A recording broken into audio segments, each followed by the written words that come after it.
This week's episode is sponsored by Helio Gas Detection.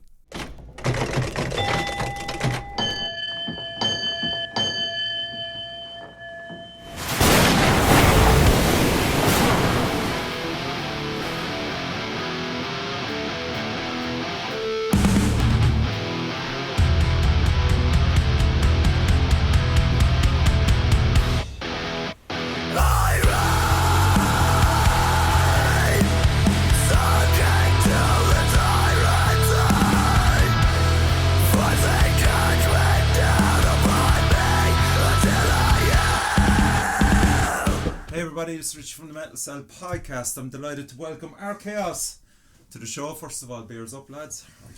Cheers. Nice for you. Thanks for having us. For two of you to be back anyway. The prodigal sons. Prodigal sons. So Luke and Aaron, Alessio, is that right? Alessio? That's right. Yeah, and Chris. We don't have Ciara, the newest member, unfortunately, but I'm sure there's a valid reason why she didn't bother showing up. One of us has to work. So she is the breadwinner at the moment. Yeah, I mean, I remember like being this type of fucking, it's not a job, but what I'm doing anyway. You kind of follow social media a lot, and I saw there was hints of Archaós coming back. You know, you certainly did the fundraiser. Yeah. The Oasis jacket, Chris. The Oasis. Yeah, and then I think the first gig announced, I could be wrong though, was Sport and Grey Stag. That was around February. Yeah. So that was we did a fundraiser for Pieta House around Christmas time first, with Out Sound and Following the Signs. But the first kind of gig that we did that was kind of outside of us organising everything was chancing our arm with Kenzie from Dead Cults to get on the Grey Stag bill. Right, okay. Because we saw a line up to be confirmed. We're like, does that mean we have a chance? Just reach out if you ask. You never know. Yeah, exactly. Yeah, 100%. I mean, I was interviewing Grey Stag that night, and I took the fucking duck. And I was going upstairs with the duck going, this will make a great prop, and then I was going, that's fucking Archaós' duck. Because how long ago was that fucking duck around? Oh, there's been many versions. That's been kidnapped. That's a second duck. So the first one was Quack Sparrow, and that went missing after a gig in Cypress Avenue, where I distinctly remember giving it to one person. But first we were smoking rollies and drinking pints out of it, because it's a watering tin. Yeah, it's a watering can from our own Slipknot jar of Dead Crow in the jar thing. Oh god. Ours is a little bit more sanitary. More poppy. We're on Quacky Chan, the second duck now, and God bless. Did you start that? How did I don't even know how it started. Like, so I was going on a trip to a Cork City match, going up to Derry, and we stopped off in a random town. I can't remember which one it was, but it was the history of the duck. No, it was It was up north anyway, somewhere. And we went into like the Euro 2 or whatever Poundland it could have been, and I thought it was funny, and I bought it, and I just started bringing it to the put stickers on it. I put stickers on it and drew angry eyes just on became him. a mascot. But he was always like the first prop he brought. Was a banana. Oh, that we could just wiggle around. The rubber banana. Like what? Aaron's banana. BANANAS is what all the college people used to scream at us when we were Aaron's banana BAN. I think they're just therapy toys for the stage. Yeah. It's fucking mad, lads. When you think of it, like even looking back at where you were at the start. I mean, coming out of that, where was it? The music management and sound in Stefan. Yeah, so the four of you were all there at the same time. Yeah. That's bizarre. It's fucking mad. And 2016, like, you know, we always we know that God Alone came through something similar. Were they, what age difference are? There's a big enough age difference. Probably about 6-7 years. About that, because they were like, I mean, we were all kind of mid to early 20s at that point. And just after us, or maybe around the same time they started, and they were like, if 16, 17, Yeah, 18 kind of thing. definitely under 18 anyway, Definitely for sure. under- At, Yeah. at the start, like, which So I know was at least insane. 2 of them went through the School of Music Academy Yeah. before actually, getting to, college age and then going Right. into it then afterwards Okay. as well. Mm. Yeah. Like he became quickly known in the Cork scene as soon as he formed Archaós. I mean, shout out to, is it Sarah? Sarah Yeah, Mackey, yeah, yeah. she did. Yeah. Remember that video with the car and all that? Liberation, Yeah, yeah. yeah. I mean, like, yeah. he hit the ground running fairly fast. Like, what are your memories of it back then? Maybe even compare the scene, because that was before COVID hit as well. Yeah, it was a lot of figuring it out, kind of, wasn't it, when we started? Like, It was all very homemade, like all the EPs Yeah. we recorded ourselves. Like did most of the organising of gigs, because a lot of the time then, like there were people there, like I remember Paranoid Beast and stuff like Yes. that, but we wouldn't have fit into their kind of things. They did lots of stuff, but they primarily did like the stoners and the dudes. Yeah, and that's true. Yeah. we're a bit fast paced and ADHD for that. So Yeah. so we used to just throw on our own gigs, throw stuff at the wall, see what stuff. Yeah. And the it was- odd brew bar gig. the odd There is brew. one. Oh, there was one open mic in the brew bar. Oh yeah, we got paid a tenner and a pint. That was great. Yeah, that well, was Not fun. bad, it could do worse, like, but I do hot rods. the stage is so small there, even compared to playing in places like Fred's, that I was basically up next to the drum kit, staring at the pointy piece of a hi-hat, going, I'm going to take my eye out with this. But it was a bit strange because you had this singer-songwriter thing at the start, and then suddenly us then, so it was a very, yeah. a vibe check, like, And trying to Yeah. play as quiet as possible, because we were Yeah. still technically in a hostel. But I Absolutely. think like going through CSN kind of helped us have the confidence to be like, look, we'll do it, we'll make the mistakes, but we'll learn thereafter. Like, definitely, and yeah. even listening back to the older stuff we recorded and then going to the new stuff, like it is almost like chalk and cheese. Like we did the best we had Yeah. with the stuff we had at the time, Yeah. and then we go to another fella and he's doing the best he can with the best stuff he Yeah. has, and Mhm. it's just night and day. Like I mean, like, yeah, we were all students at the time, and we had like no money or anything like that, so it was just, we can do it ourselves, let's try and do it anyway. And to be fair, we wouldn't have put out as much stuff as we did at the time if we couldn't do that, that's true. Yeah. So like, Yeah. but now years later, we're able to kind of hit the ground running with it properly, Exactly. and we can go in and we Do can it articulate professionally, what we like- want, rather than say, oh, I want a bit more of this, bit more of that, and then him looking at us pretending to press a button. Yeah. We don't know what we want. I mean, like, exactly. it is a relevant snapshot in time when Liberation and all that came out, and it's kind of funny as well, just looking back at the scene back then and now. It's I think it's far more diverse, the scene now, Definitely. Yeah. you know, Definitely say that. and I think Yeah. that's good for you as well. It is, because it's always, I felt Archaós were in a bit of a kind of middle ground where we're too heavy for a lot of kind of rock bands, and then not heavy enough to play with. Yes. There was a lot of like death metal and black metal and kind of more extreme stuff that I remember back then, which is great. I'm particularly do like a lot of death metal, so, and we don't mind chancing our arm integrating stuff like that, like the really fast bits, but we are very much a groove and melodic orientated band. There feels like there's more of that now that we'd fit in almost a bit better.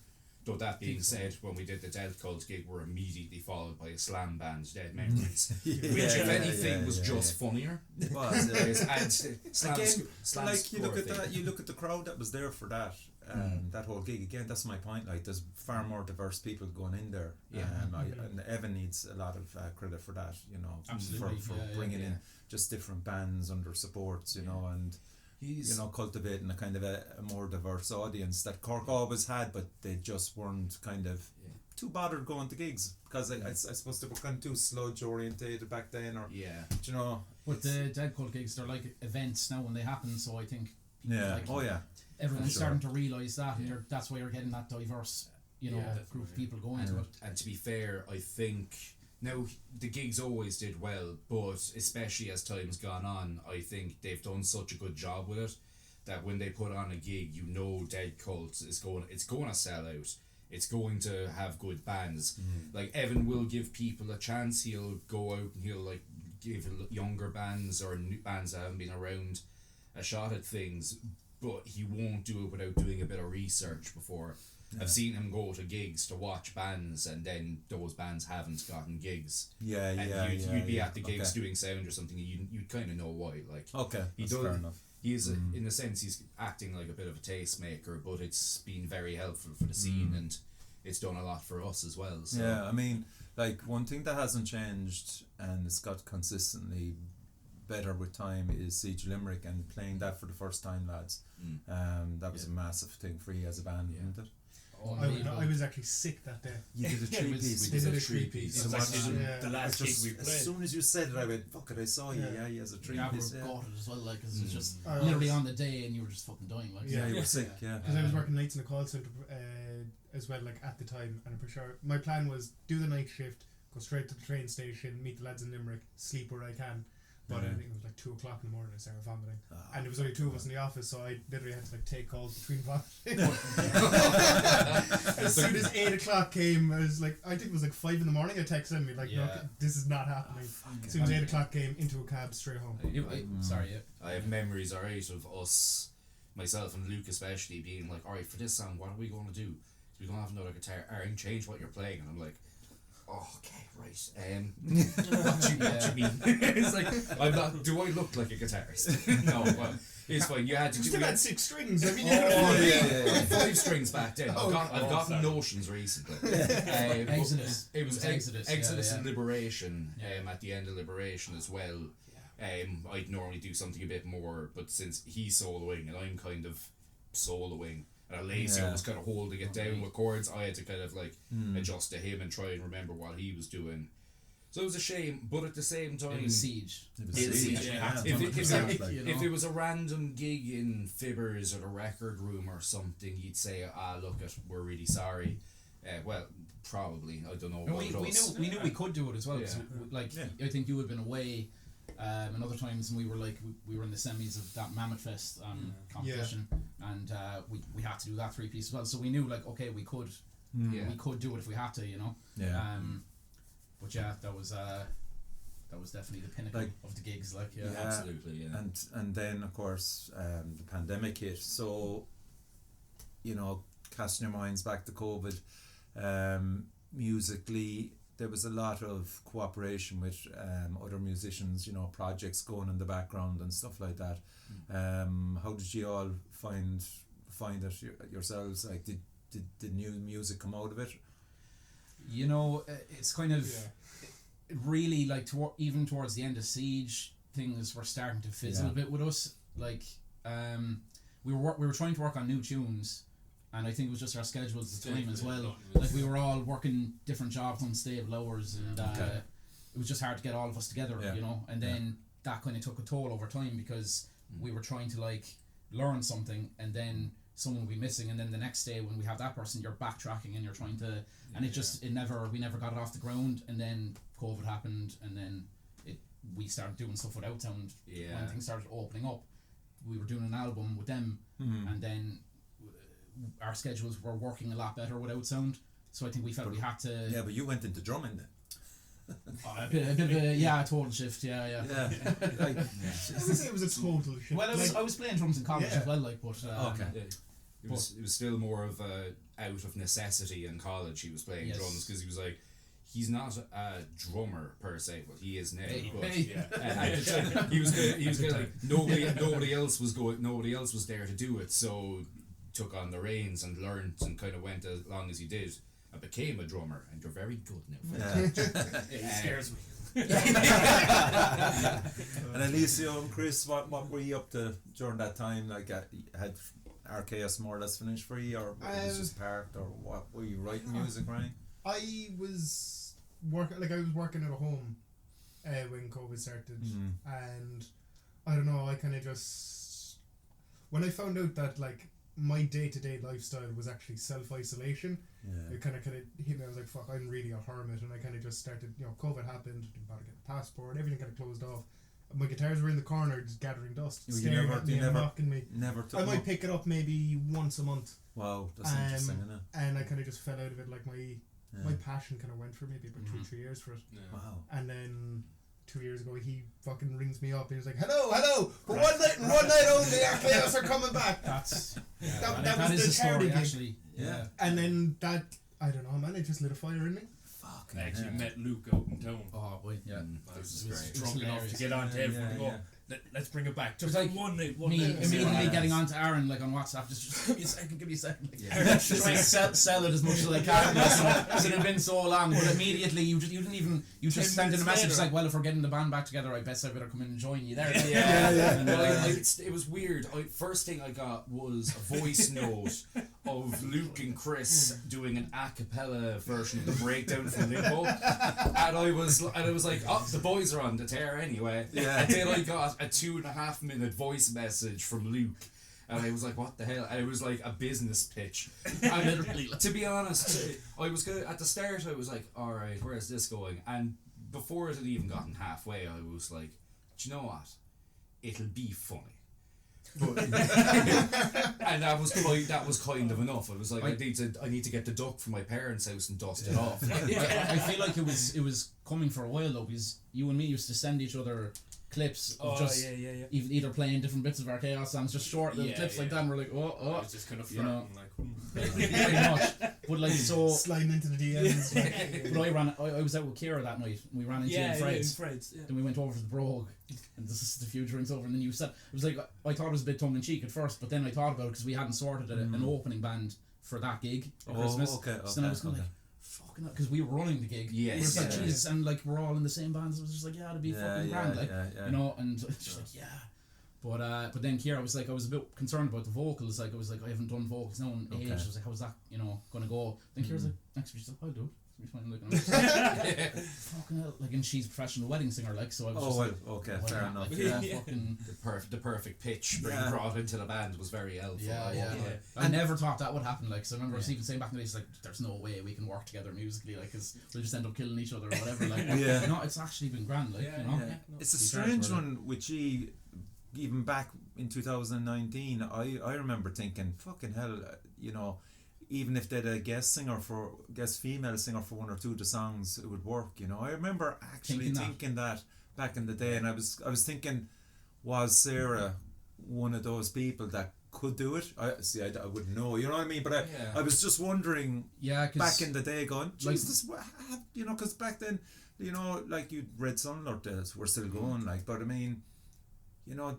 There is one or two songs, the older ones, that will work. I tend, like, the choruses I kind of write and all that, it's nearly better suited to a female vocal. Now that I'm listening to Ciara doing it, I'm kind of like, that's so much better, like, with the higher register and all that, like, but that was something, like, when we ever did anything where we were judged, like, competitively, that was something that was picked at, was my voice, like, in the comments or whatever. It was kind of like, music's great, stage presence is great, but the vocals, Right, that's interesting. So I was kind of like, but now I kind of have it the way, like, the ideas I'm coming up with now, I'm hearing them the way they're meant to be, and they're being delivered the way I want them to be, like, you know. And especially the way Ciara dovetails in and out, with the verses leading nice into the chorus, especially with the new one. Like. Another thing as well now for the live shows especially is we can add a lot more kind of sauce to it, because, like, okay, I don't have a strong voice, but I can definitely harmonise, so I can come in and add layers to it like that. And it does, especially like the likes of Alessio in the chorus. I love that. That stood out actually live.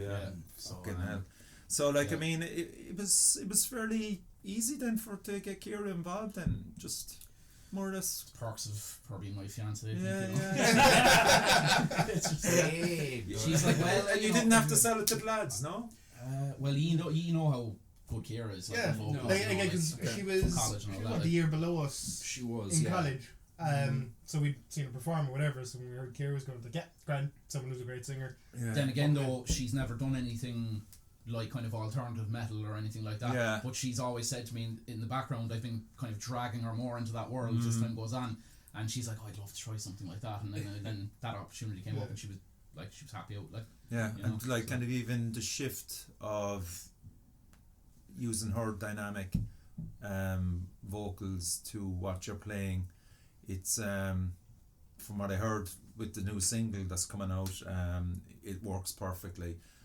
But I thought she was so fucking calm that gig at Fred's with Grace, that, because again, you're kind of going, will the vocals be drowned out and stuff like that, and she was so nonchalant, and it worked, you know. It was mad.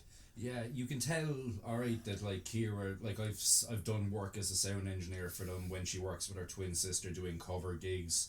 She does the wedding gigs and like cover bands and stuff.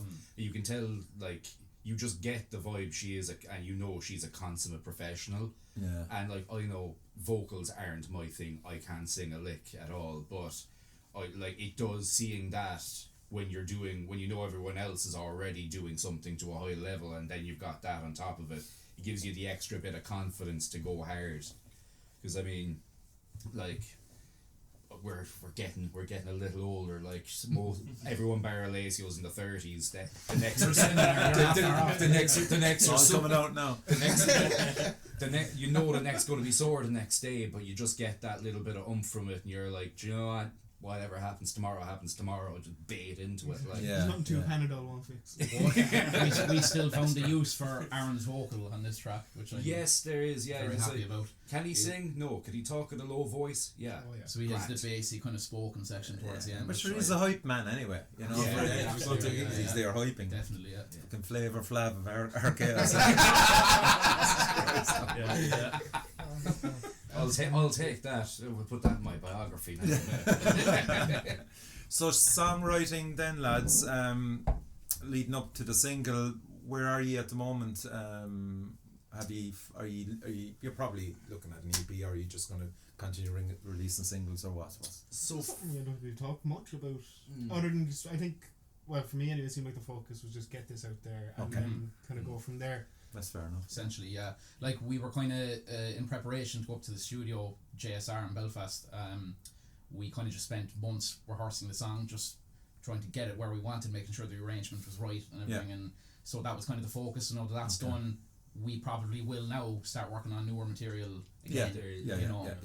there are riffs and Yeah, breakdowns. there's ideas, like, yeah. That have been floating around, and like you'd think, you know, the minute you sometimes when I'm writing stuff, or if I'm just messing around, I almost kind of know which band I want it to be in before I even send it to the band members. Yeah. Even though a lot of the bands in certain ways have crossovers between each other, I still just, there's parts that like I've got this is an Archaós vibe, so it's in the folder, and then later on I'll just be like, Luke, you're good at arranging things, and I'll just riff dump, and then I'll be like, I think this, and this, and you'll be like, no, put that there, cut that in half, and give it the surgical precision that it needs. Like, Yeah. Sort of. Yeah. It was-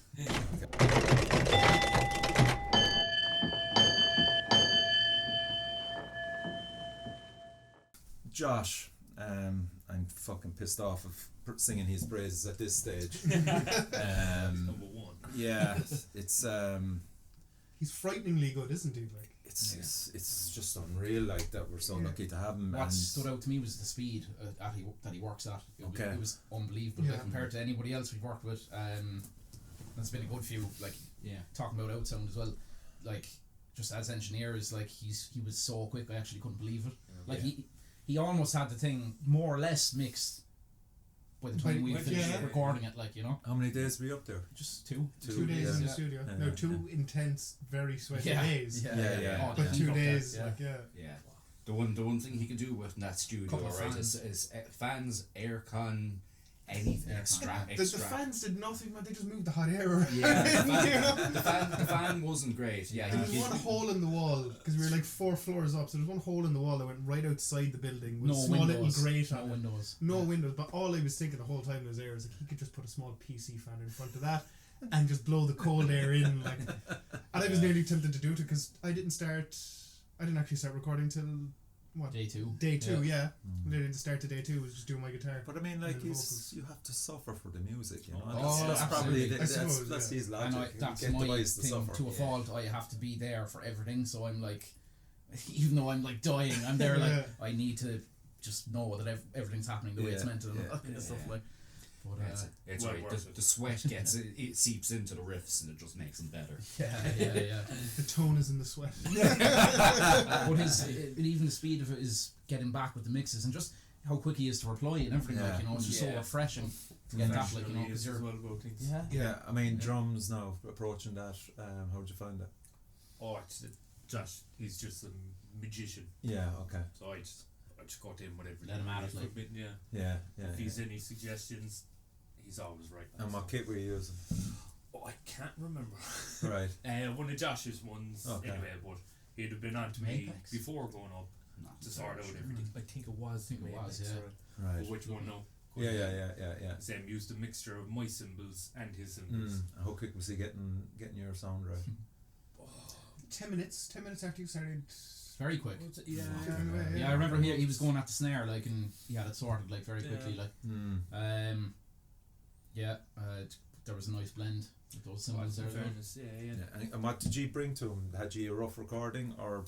We did a demo. Fortunately, we got a little hand there from Vinny from Following the Signs. Okay. Who would do? Nice. He'd be the kind of he'd be like the tech lord for the lads. So he does all of their demos. So it was helpful for us, especially for I think I don't want to speak for Alessio, but for me having to do vocal parts, having it pre-recorded, and Luke being like, "This is what I want you to do. Just learn it," and I'd be like, "Okay." And I'd listen to it, and it'll help you record, you practice and get better as you play the riffs and stuff. To kind of figure out the vocals and stuff, it must have been having the demo like.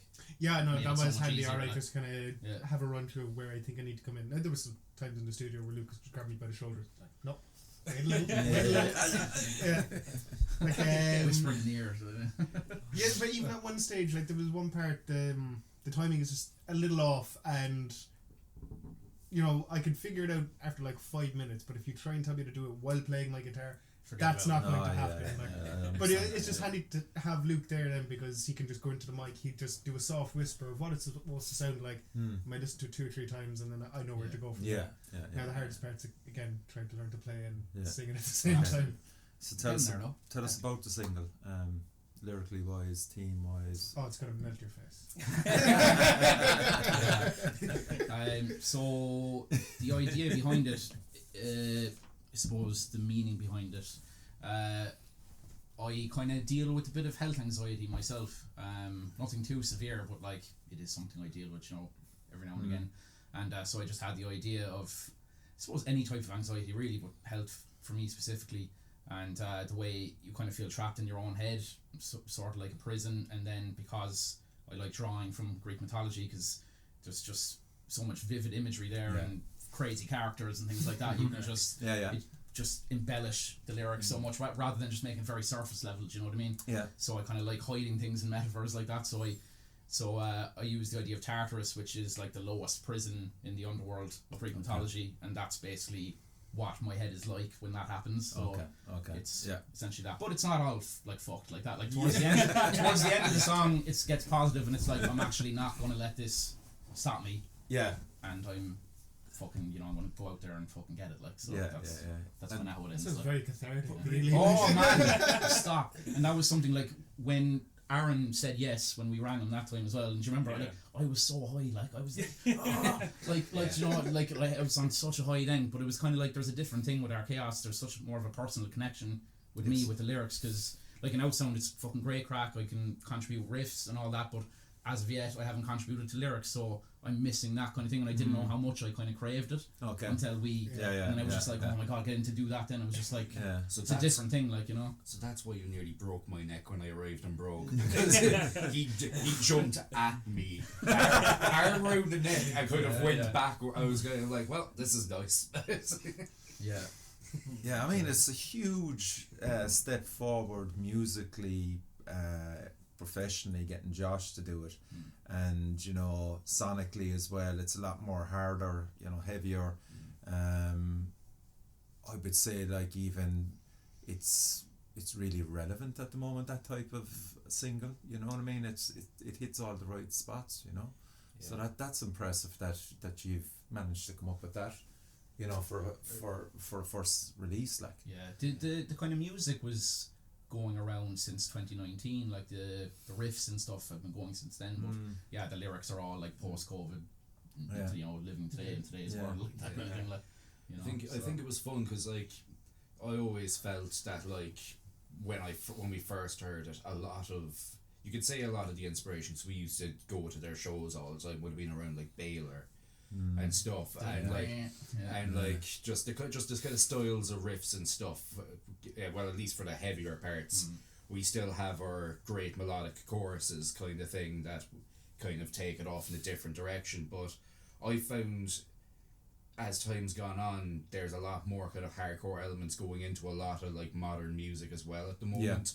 But it's also blending in with a lot of melodic elements too. So even though we were coming at it from a different time point and going in a different way, we've managed to have this like convergence, which is good, because it's good to see that like our way of the way our heads work when it comes to writing music is kind of becoming, as you said before, it's a bit more relevant. You're kind of hitting all the right things now, which is great. I do think it's simultaneously the most pretty and also most ugly song we've ever done as well. For sure. Like it goes from being really like and then it's happy, you know. So I still maintain it's upbeat, I should say, rather than happy. Gritty. So like what do you think Archaós can bring to the Irish metal scene in 2025 onwards, Zach? Well, let the hype man, let flavour For me, I'd have to think about that now. He's in straight away. That's why I love Aaron.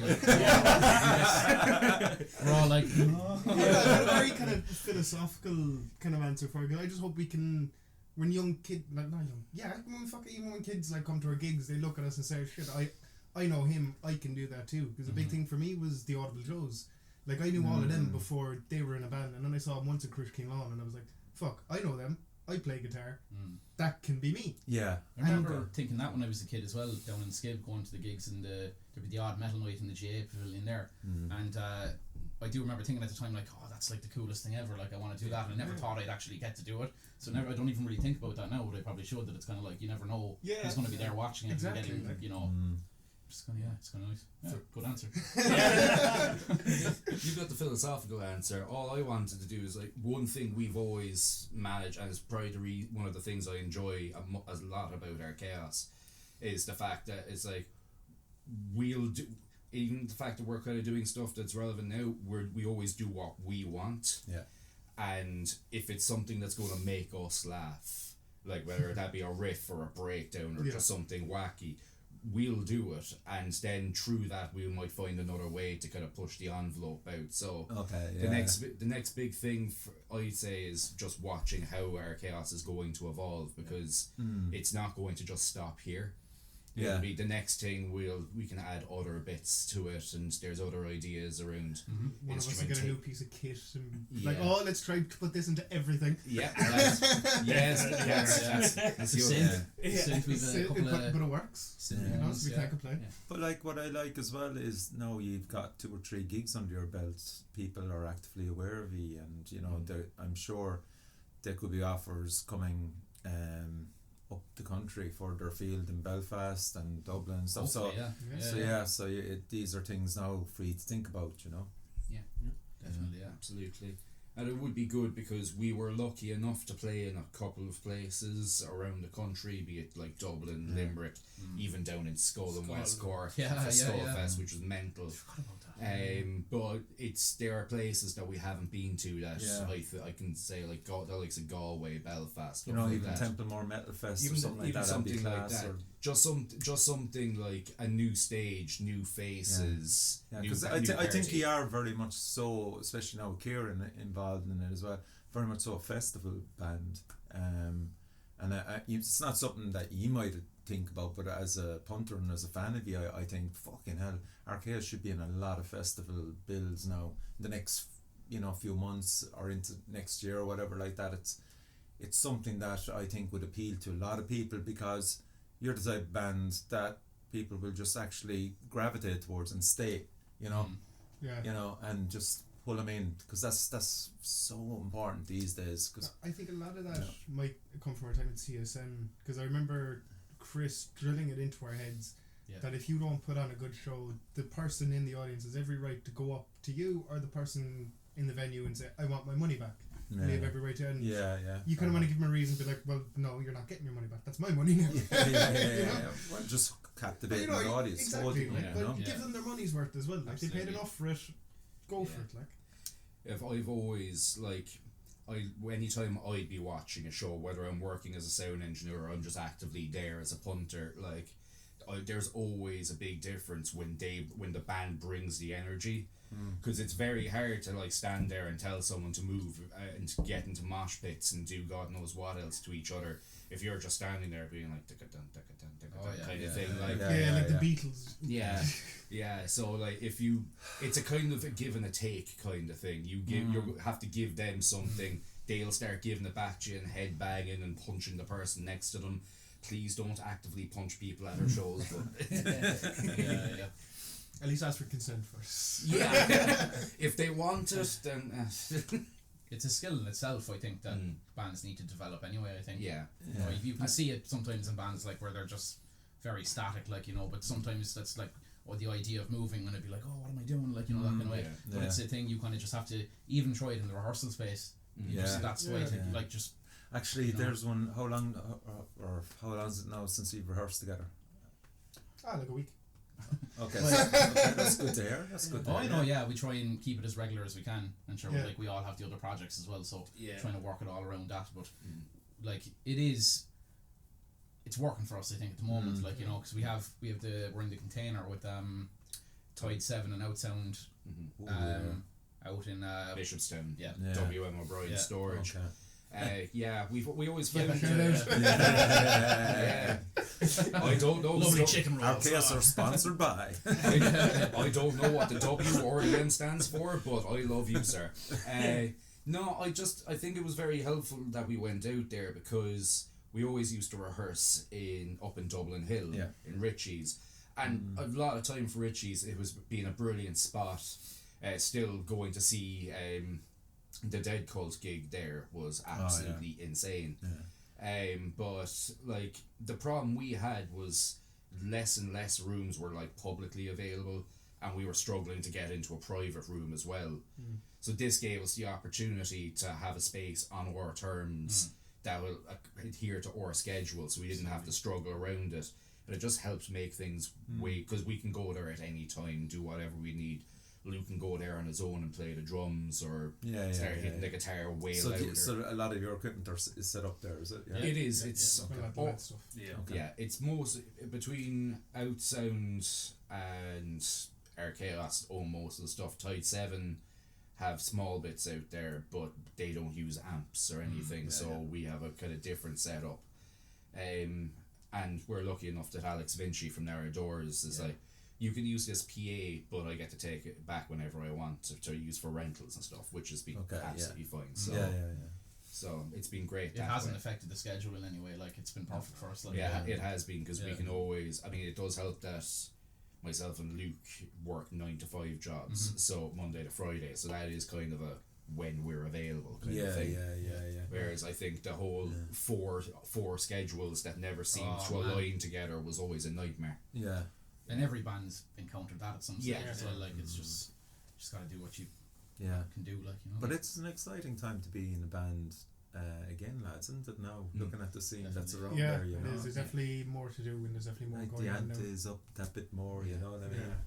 Like where I work in Ford's Bar in Barrack Street, and every second Thursday we have a jam session there, but it's all kids from School of Music coming in. There's one house band, and then they're just inviting their friends up to play an instrument or just have a little sing song or whatever. But to see the talent that's coming through now, knowing in 5 years all these lads are either going to be making money in their own bands or being session musicians, it kind of does bring the bar up a bit more. They're like, okay, now I really have to go for it, because I dropped out of music college. So I really have to kind of dedicate to it, which I don't mind doing. It kind of gives me a reason to be like, okay, I'm not going to let some 19-year-old be better. As much as that might hurt my ego. I have to say though, but with the vocals, you fucking blew me away in the studio.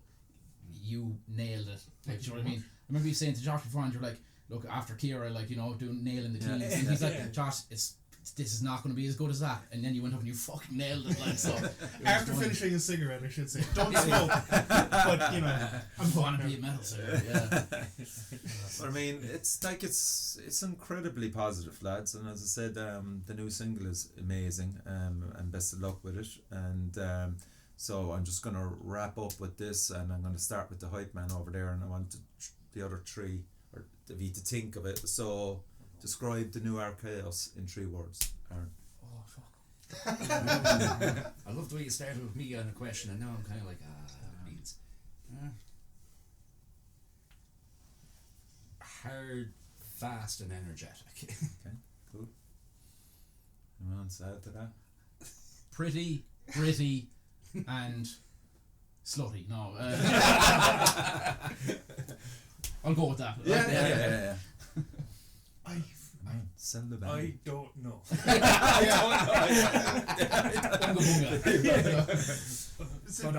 Dirty, riffy, and catchy. Yeah. That's actually quite good. Catchy Yeah, cheeky nice. monkey. Yeah. So lads, brilliant. We'll actually do a shout out for the gig as well. Yeah. We've Go on. we've a single launched. We're launching the single at a gig as well. The 6th of September, Saturday the 6th of September at Fred's. Right. Cool. Doors 9 p.m. Doors 9 p.m. Terror Syndrome and Spit will be joining us for the night, bringing nice. a nice good mix between the synth metal of Terror Syndrome and all the wacky and wild ideas that I enjoy watching Spit bring. I saw him at Siege actually. Yeah, great time. We'll be had by all. Bring your ducks. And have you any merch? Any of these guys left? No. There is actually. Yeah, there's a couple of smalls left. Yeah. That's all. You know, but you never know. There might be some. Yeah. Honestly, I think the medium I had was too big for me, so I might take one of those smalls. Yeah.